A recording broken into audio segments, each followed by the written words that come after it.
चलो, good morning students. सो याद कर लेते हैं पहले कि लास्ट लेक्चर में हम लोगों ने क्या किया था। लास्ट लेक्चर में हमने क्या देखा था। सबसे पहले लास्ट के आगे वाले में चलते हैं क्योंकि वहीं से हमारा कॉन्सेप्ट चालू हुआ।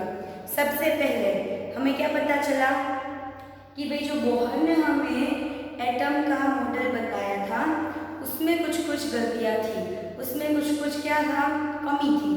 तो वो जो कमी थी वो किसने पूरी की? किसने पूरी की?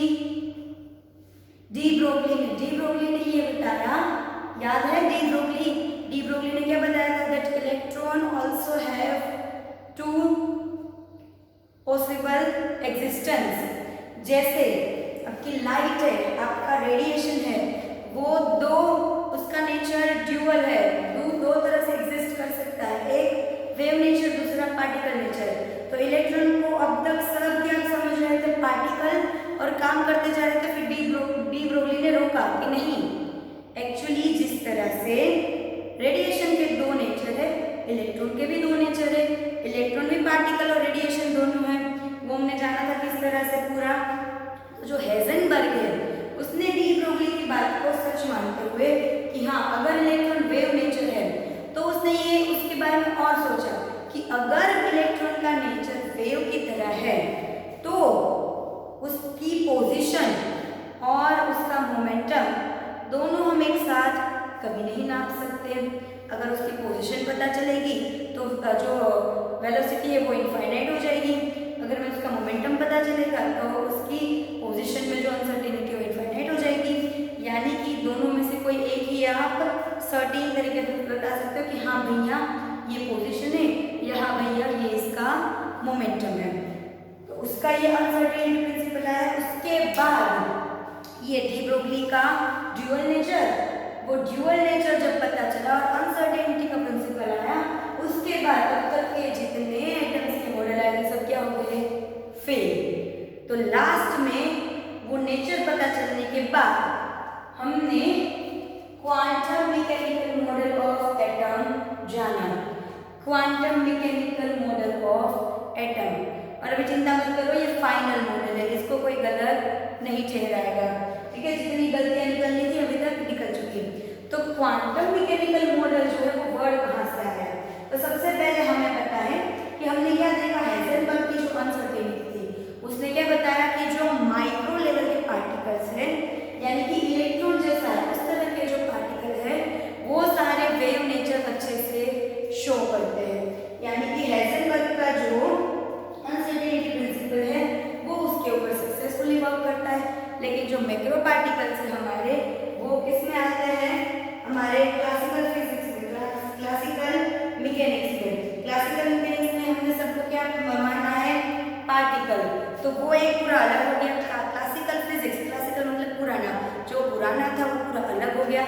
नया आया हमारे क्वांटम मैकेनिक्स। जब वेव नेचर पता चला तो ये पता चला कि अब तक जो पार्टिकल मान रहे थे वो थियरी साइड में रखनी पड़ेगी।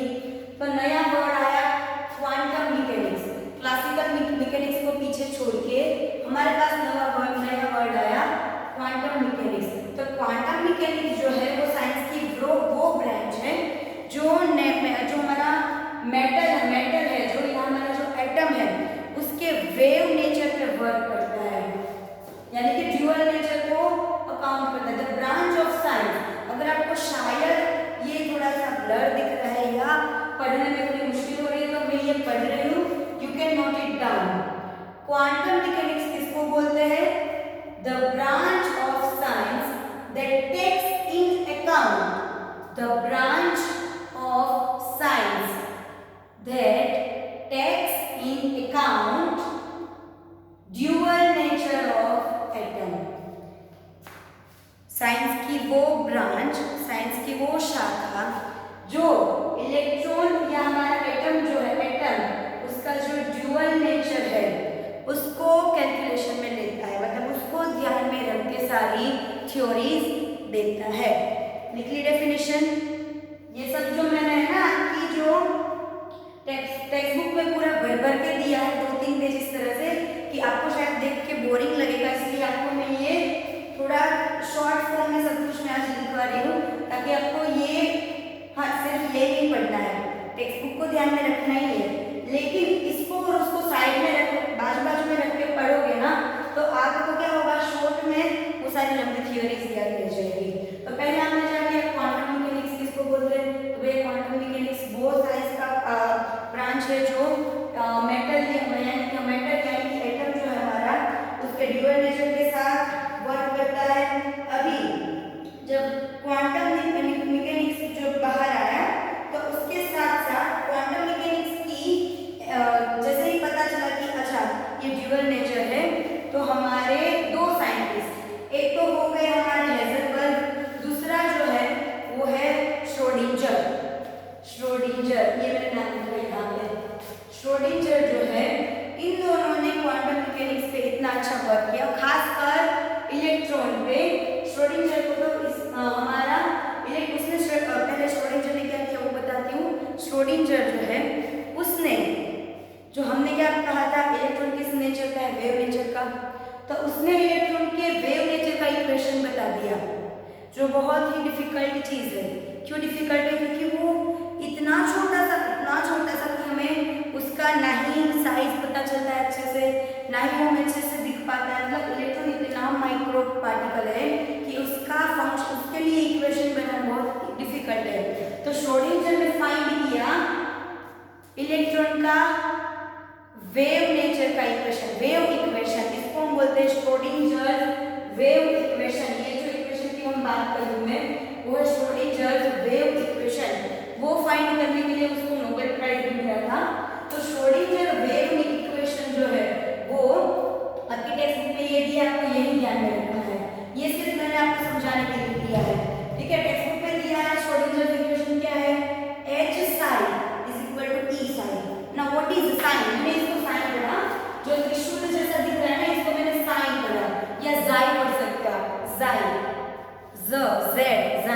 ओके। तो ये जाई जो है ना, वो जाई क्या है, तो वो वेव फंक्शन है, जाई वेव फंक्शन है।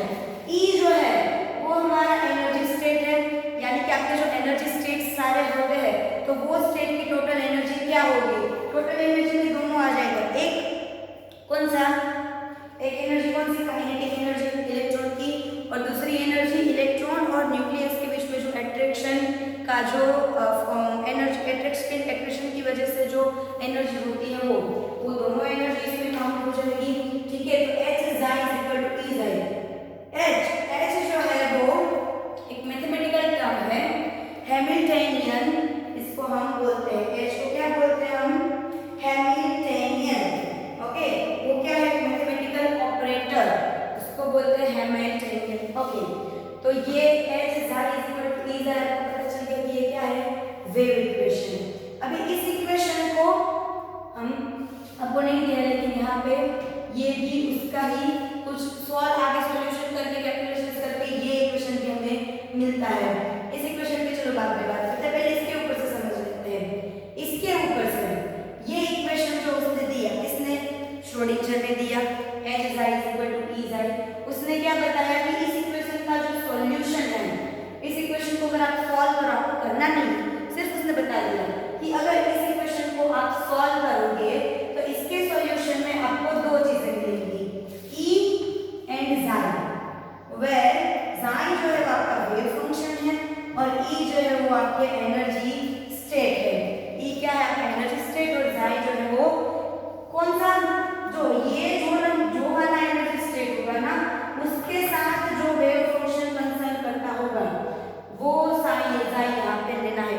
हर एक जो आपकी एनर्जी स्टेट्स होंगे उसके जो वेव फंक्शन से वो अलग अलग होंगे, ठीक है। तो जो वाला एनर्जी स्टेट ले रहे हो उसके कोरस्पॉन्डिंग वेव फंक्शन, ये दोनों आपके इसके सॉल्यूशन मिलते हैं, ठीक है। ये थोड़ा आपको समझ से थोड़ा बाहर जा रहा है, इसलिए ये इक्वेशन देखो, ये आपके सिलेबस में नहीं है, समझने के लिए मैं लिखवा रही हूँ, आपको ये लिखने की जरूरत नहीं है। ये इक्वेशन क्या है, डबल डिफरेंशिएशन किया है, d square psi upon dx square plus d square psi upon dy square plus d square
principal quantum number, यानी कि एक शेल होगा। सपोज ये एटम है तो पहले आएगा शेल, ठीक है, शेल के अंदर आएगा सब शेल और सब शेल के अंदर आएगा ऑर्बिटल। ये बात में है। एन जो हमारा वो प्रिंसिपल क्वांटम नंबर, एल जो है वो एजीमुथल या एजीमुथल क्वांटम नंबर या फिर एंगुलर क्वांटम नंबर, और एन जो है वो मैग्नेटिक क्वांटम नंबर। तो ये तीनों जो है वो क्या है कि हमारे ये तीनों एनर्जी लेवल, मतलब जैसे ऑर्बिट थी ना, जैसे ऑर्बिट थी वैसे ये तीनों क्या है, जहाँ पे इलेक्ट्रॉन हाजिर होगा ऐसी जगह, जगह मतलब खाली जगह, कुछ बंधा हुआ नहीं है। ये तीनों कैसी जगह है, ऐसी खाली जगह जहाँ पे इलेक्ट्रॉन आपको मिल सकता है, ठीक है। तो ये एक्चुअली क्या हो गया, एनर्जी लेवल और उसके कॉरेस्पॉन्डिंग जो आपका वेव फंक्शन वो हो गया। तो आप ये बोलो कि श्रोडिंगर इक्वेशन का सॉल्यूशन हमें मिलता है एनर्जी स्टेट और उसके कॉरेस्पॉन्डिंग वेव फंक्शन तो भी चलेगा, और अगर आप ये बोलो कि श्रोडिंगर इक्वेशन के सॉल्यूशन में हमें मिलते हैं 3 quantum number n l n m तो भी चलेगा, क्योंकि इन दोनों का मतलब यही है। इसका मतलब भी यही है कि एनर्जी स्टेट आपका होगा कोई, उसका खुद का वेव फंक्शन होगा और जहाँ पे आपको इलेक्ट्रॉन ढूंढने की पॉसिबिलिटी मिलेगी। एनएलएम भी वही है जहाँ पे इलेक्ट्रॉन हाजिर होंगे, यानी इन दोनों का मतलब जो है वो हमारा सेम हो रहा है। समझ तो आ रहा है ना कि थोड़ा सा ऊपर से जा रहा है, अच्छे से समझने की कोशिश करना इसको, ठीक है। अभी एन एल एंड एन क्या रिप्रेजेंट करता है, तो मैंने क्या बताया, एन जो है वो शेल, शेल मतलब कि अब एटम में जाओगे तो पहले आएगा एक शेल जो कि एन है, जहां पे आपको पता है कि इसके अंदर कहीं पे इलेक्ट्रॉन है। फिर उसके अंदर आएगा एल, एल जो क्या है सब शेल, पता है कि इसके अंदर कहीं पे इलेक्ट्रॉन है। फिर आएगा एम, एम जो है वो आपका orbital, atomic orbital. Atomic orbital का एक्चुअली मतलब क्या है कि वो एक छोटा सा ऐसा स्पेस है जहां पे इलेक्ट्रॉन मिलने की पॉसिबिलिटी सबसे ज्यादा है। पहले मैंने बताया शेल, एन शेल है, उसके अंदर क्या है सब शेल एल, ठीक है। एन के अंदर इलेक्ट्रॉन मिलेगा तो कहाँ पे मिलेगा, जो जगह है वहां पे, उसके अंदर की जगह एल है। एल के अंदर इलेक्ट्रॉन मिलेगा कहाँ पे, एम जो ऑर्बिटल है वहां पे, और ऑर्बिटल उसको हम क्या बोलेंगे, तो मैक्सिमम ऐसी स्पेस जहां पे ऐसी 3D स्पेस, 3D स्पेस क्योंकि 3 डायमेंशनल देख रहे हैं, ऐसी 3D स्पेस जहां पे इलेक्ट्रॉन की मिलने की प्रोबेबिलिटी सबसे ज्यादा है, ठीक है। लेकिन ये सिर्फ समझ थी, इसकी जो अपनी टेक्स्ट बुक में डेफिनेशन है वो इस तरह से कि वेव फंक्शन आपका ये psi, wave function is a mathematical function whose value depends upon coordinates of the electron। फिर से अगर दिख नहीं रहा है तो मैं बोल रही हूँ, काउंट करो, wave function is a mathematical function. Wave function जो है वो एक ऐसा मैथमेटिकल फंक्शन है जिसकी value, whose value depends upon coordinates of electron। Coordinate मतलब उसके x y z जो डायरेक्शन है वो उसके कोऑर्डिनेट है। तो wave function is a mathematical function whose value depends upon coordinates of the electron and have no physical meaning। उसका कोई फिजिकल मीनिंग नहीं होता है, फिजिकली उसकी कोई वैल्यू नहीं होती है। वो एक ऐसी चीज है, वो एक ऐसी स्पेस है, एक स्पेस है जहाँ पे इलेक्ट्रॉन की तीनों डायरेक्शंस जो है वो कंसीडर होती है। यानी कि वेव फंक्शन जो है वो क्या हो जाएगा, आपका जो एनर्जी स्टेट है उसमें जहाँ पे इलेक्ट्रॉन आपको मिलने की पॉसिबिलिटी है वो पॉइंट हो जाएंगे, 3 डायमेंशनल पॉइंट्स, 3 डायमेंशनल जगह ऐसी जहां पे इलेक्ट्रॉन के मिलने की पॉसिबिलिटी है। इसीलिए मैंने क्या बताया कि एन एल एम और ये दोनों इसका मीनिंग एक ही जैसा है। ये भी वही है, ये भी वही दिखाता है कि इलेक्ट्रॉन कहाँ मिलेगा, ये दोनों भी वही दिखाते हैं कौन से एनर्जी स्टेट है और उसके अंदर कौन से वेव फंक्शन में इलेक्ट्रॉन होगा, ठीक है। अभी वो जो मैंने बताया कि जो हमारा वेव फंक्शन है वो क्या बताया, find probability of finding finding electron, वो जाई नहीं लेकिन जाई का स्क्वायर बताता है। कौन बताता है? जाई स्क्वायर। वेव फंक्शन ही बताया लेकिन उसका स्क्वायर क्या बताता है? Probability of finding N electron in 3 dimensional space. जाई का स्क्वायर यानी आपका वेव फंक्शन का स्क्वायर क्या बताता है? किसी भी 3 डायमेंशनल स्पेस में इलेक्ट्रॉन कहाँ पे होगा, क्योंकि आप फिक्स तो नहीं बता सकते वो वेव है, लेकिन आप उसकी प्रोबेबिलिटी यानी पॉसिबिलिटी बता सकते हो कि शायद यहीं पे होगा। तो ये हो गया आपका जाई स्क्वायर। ओके, तो ये समझ में आ गया। वापस से करते हैं। श्रोडिंगर ने इक्वेशन दिया H psi = E psi। उसने बताया कि इसका सॉल्यूशन E एंड जाई है। E एनर्जी एंड जाई एनर्जी लेवल, एनर्जी स्टेट और उसका कोरिस्पोंडिंग जाई, जिसमें जाई का स्क्वायर क्या है? Probability of finding electron in 3 dimensional space. यानी कि आपके 3 क्वांटम नंबर ये देता है हमारा एनर्जी का वेव फंक्शन का जो इक्वेशन है वो कि n l and n। Okay, n जो है वो होता है अलग अलग शेप क्या हो पॉसिबल है किसके? ऑर्बिटल के। ऑर्बिटल के अलग अलग शेप क्या होते हैं वो n बताता है, साइज क्या होते हैं n बताता है, शेप क्या होते हैं वो l बताता है, और m जो है वो क्या बताता है? ओरिएंटेशन, उसकी डायरेक्शन। वो बाद में पढ़ने की चीज है हमारी, अभी सिर्फ यहाँ तक याद रखो कि psi square is equal to probability of finding electron in 3D space. Now important features of quantum mechanics. अब तक हमने क्वांटम मैकेनिक्स के जो फीचर्स देखे उसमें से इंपॉर्टेंट क्या है वो हमने साइड में निकालना है। ठीक है, तो पहला देखो, पहला क्या है? Energy of electron in atom is quantized. अभी क्वांटाइज्ड का मतलब क्या है? उसकी कुछ वैल्यूज ही पॉसिबल है, सारी वैल्यूज नहीं। वो हमने फाइंड किया था, याद है? कुछ था 2 पाई अपॉन h और h upon 2 pi. Yes, h upon 2 pi का मल्टीपल था। तो energy of electron in atom is quantized, मतलब उसकी सर्टेन स्पेसिफिक वैल्यूज ही प्रेजेंट है, कुछ वैल्यूज ही प्रेजेंट है। This quantized energy is directly related to wave like property of electron. ये सारी जो उसकी क्वांटाइज्ड एनर्जीज है वो किससे रिलेटेड है? जो इलेक्ट्रॉन का वेव नेचर है उससे। And allowed solution of Schrodinger equation किसके साथ रिलेटेड है? एक तो उसके वेव नेचर के साथ, और जो सॉल्यूशन में मिलता है श्रोडिंगर इक्वेशन का उसके साथ। Third, as per Heisenberg uncertainty principle we can only find probable place of electron. हम इलेक्ट्रॉन की जो आपको डिसाइड करें कि इलेक्ट्रॉन कहाँ पे है, तो आप फिक्स नहीं बता सकते यहीं पर है।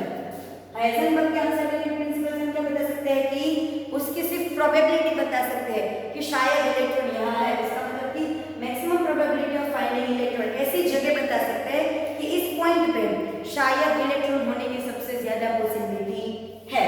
ठीक है, अभी fourth, an atomic orbital is a wave function of psi for an electron in atom. जो आपकी एटॉमिक ऑर्बिटल होती है वो एक्चुअली क्या है? वेव फंक्शन जाई। ठीक है, तो ये पता चल गया कि एनर्जी स्टेट के अंदर जो ऑर्बिटल होते हैं, मैंने बताया एनर्जी स्टेट का कोरिस्पोंडिंग वेव फंक्शन, यानी कि जो आपका एनर्जी स्टेट है उसके अंदर क्या होगा? Atomic orbital. ऑर्बिटल के अंदर क्या होगा? ई के अंदर क्या होगा? जाई यानी एटॉमिक ऑर्बिटल, जहां पे क्या होता है?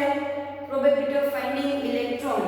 अभी fifth, the probability of finding electron at a point is equal to psi square. ये वाला पॉइंट कि मैक्सिमम प्रोबेबिलिटी ऑफ इलेक्ट्रॉन कहाँ मिलेगा वो हमें जाई स्क्वायर से पता चलता है। इसका मतलब from the value of psi square it is possible to predict the region around nucleus where electron will most probably found।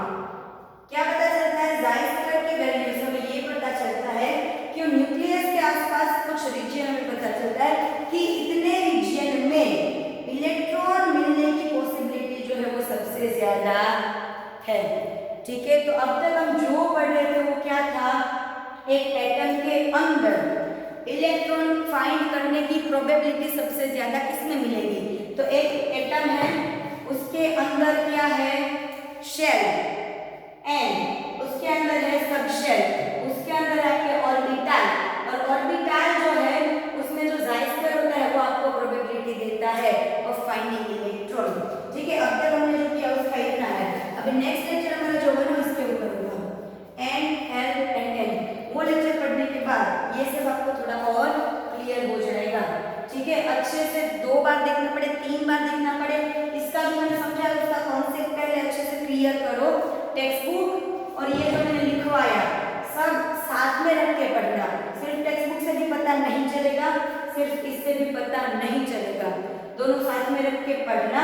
पहले अच्छे से 2-3 बार चाहे 5 बार वीडियो देखो, लेकिन कॉन्सेप्ट, क्योंकि क्वांटम जो मैकेनिक्स है वो थोड़ा सा सब्जेक्ट ही ऐसा है, लेकिन quantum mechanical model of atom ही सबसे जरूरी है इस चैप्टर में। तो इसको बहुत अच्छे से समझना, प्रिपेयर करना ऐसा नहीं बोल रही हूँ, समझना बोल रही हूँ, क्योंकि आपको कोई ऐसा नहीं पूछेगा कि डिफाइन क्वांटम मैकेनिक्स, आपको इसके रिलेटेड क्वेश्चन आएंगे। कॉन्सेप्ट क्लियर होगा यहाँ पे तो क्या कर पाओगे आप, अच्छे से उसका आंसर दे पाओगे। इसलिए क्या करना है आपको, कॉन्सेप्ट क्लियर करना है, समझना है, याद नहीं रखना है, समझना है।